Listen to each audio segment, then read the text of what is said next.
Hello, good morning, good afternoon, good evening, ladies and gentlemen. Hello. Please subscribe my YouTube channel, Emelinda God Gifted Channel. In this video, I'm going to tackle about the importance of water.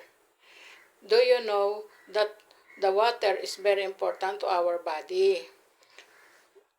Water is 70% in our body. So, we need to drink 7 to 8 glasses of water daily, not included the soft drinks, Pepsi, juice, and coffee. That's not included. Although they are liquid, same the water liquid, but this is not belongs to water. We need to drink 7 to 8 glasses daily. And if you drink that 7 to 8 glasses of water daily, then you need to exercise and you will live longer. So this is the goodness of water. This is what I'm talking about. This is the water. You have to drink these 7 to 8 glasses of water daily.